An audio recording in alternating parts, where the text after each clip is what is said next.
So let's start with the broader picture. If you look at the past 4 years, how did Mongolian investment climate change, especially in the mining sector? Sure. It's a pleasure to be speaking with you, Anka. Thanks very much for the quick question. The investment climate in mining is continuing to develop for Mongolia. Mongolia is a relatively new country to mining from foreign investment perspective, and this the project Oyu Tolgoi obviously is one of the largest under development from a foreign investment company here in the country, and they're deeply into the construction phase of the underground construction. They were able to successfully also commission the operation of the open pit mine, and there's a lot of international investors who are watching the relationship between the Oyu Tolgoi project and the international investors and the Mongolian government to really gauge the future opportunities for them also in the country.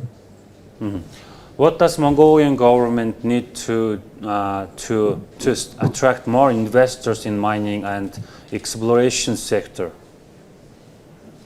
Sure, in the mining and exploration sector, there's a lot of capital investment required typically. So to bring in new investment, there needs to be, the investors really require a certain amount of stability. Stability really is the key metric in which investors consider the attractiveness of countries.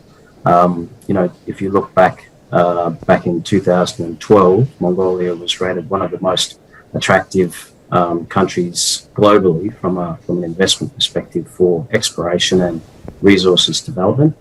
And the challenge that investors will continue to face is when there's an instability in policy or the way that investors might be treated from a taxation perspective, then there's always a question raised by them and also the people who are financing these projects as to whether that there's enough stability in that country for them to be able to get a return on their investment. This is one of the key criteria.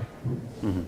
So Mongolian economy is apparently resource-driven and vulnerable to external shocks. But recently, commodity supercycle is in sight. Copper prices rocketed.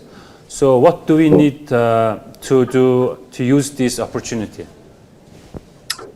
Yeah, that's a great question. Particularly copper. Copper is a commodity that is abundant in Mongolia, and there's a lot of further development potential for copper in Mongolia, all around the country, actually, not just focused in any particular area. Currently, we have Oyu Tolgoi and Udmet mining also here in the country, which are two very significant projects on a global scale. So they in themselves attract interest from foreign investment. The next step really is creating an environment that really encourages entry from foreign investment into the exploration phase. There's a lot of opportunities for companies to enter Mongolia. There's a lot of resource potential in the country. It's a matter of getting the entry climate right for investors to come in and to invest money in further exploration and development of the existing occurrences of copper within the Mongolian territory. Mm-hmm. So how do you see the possibilities and prospects of dual stock listing on Australian and Mongolian stock exchanges? Actually, that's also a good point. I do know that I don't think there's any dual listed companies from the Australian Stock Exchange also listed on the Mongolian Stock Exchange in the resource industry, but I have seen some dual listings that have been successful between the Toronto Stock Exchange and the Mongolian Stock Exchange, and this has provided a number of benefits to those businesses in the sense that there's a greater shareholding from the Mongolian people, so that creates more interest in the project. It also creates a news flow in Mongolian language that's available publicly because they're a publicly listed company, and provides Mongolian-based investors an opportunity to invest directly in these projects being developed by foreign companies. So I would encourage companies that are Australian Stock Exchange listed to consider a Mongolian Stock Exchange listing as a way to enhance the Mongolian content in their projects. So from the economic point of view, what are the biggest challenges for Mongolia? Especially COVID impact was huge for us, and social spending went up, and external debt is very high. Sure. I think for those projects that are currently under development and in the process of construction, one of the biggest challenges is logistics. So managing actually moving products from other countries, whether it's coming from the northern borders or from south from China, and getting those commodities or products into Mongolia so that those projects can be built. That is broad not just in resources but also in all forms of construction in Mongolia. The second one then really is in being able to have representatives of either vendors or supply companies or project owners actually travel in and out of Mongolia in order to continue to conduct business. So I think Mongolia has done a fantastic job, like a fantastic job in first the control of COVID spread, and we had a good 2020 period where other countries were suffering a lot more. And now the rollout of the vaccination is amazing and really world class in terms of the number of people who've had the opportunity to be immunised, me included. And I think that that provides actually a good platform for us to be able to continue with business in 2021.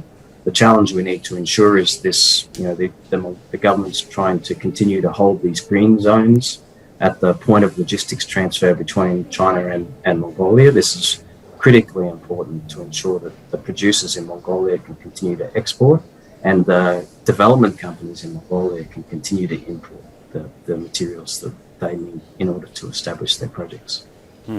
So what can you highlight from the Australian Chamber of Commerce plan for this year? Sure. We've traditionally been a very event-centric organisation, and given the restrictions, it's been quite difficult for us to actually hold those events. We're engaging more direct one-on-one with our members, so we're interfacing with them on a one-on-one basis to really understand what services we can provide to our members. We're working directly with the Australian government through the Australian Embassy, and particularly with AustTrade. And AustTrade has been established in Mongolia since 2011. The embassy followed in 2015, and progressively the interest from Australian products or service companies or investors comes through AustTrade to Mongolia, and we're working alongside AustTrade to look for those opportunities to pair up projects that are in Mongolia with services or products or capability or expertise or investment from abroad, particularly from Australia. If you look at the global picture, electric car, green technologies, especially a new trend. So it's having its impact on mining sector. Mining companies are focusing on this kind of technology, this kind of shift. What are the possible impact on Mongolian mining sector? This is a great opportunity for the Mongolian mining sector. I've myself worked here now for more than 13 years. And in that time, I've seen many resource licenses that exist with rare earth metals. Some of these rare earth elements are really important for the battery industry, and particularly for an increase in innovation in the electronics space. Also, they play a big part in things like renewable energy and solar panels, in wind farms, and so far Mongolia has also been able to develop some pretty good projects in that space. So Mongolia could actually become a producer of these rare earth elements, and they're in a very critical shortage of supply globally. There's a very high increase in the consumption of these rare earth elements, and they do exist here. There's a lot of technology necessary for the development of those rare earth elements. Australia is one of the leading companies in this technology for development of rare earth elements. They have a number of projects that are producing these rare earth elements also, and have some supply. So it's definitely an area where Australia and Mongolia can cooperate together and share our capability to ensure that Mongolia can get on the front foot supplying these rare earth elements to the battery and the renewable sector. Thank you. Thank you. Thank you. Thanks very much. Thank you.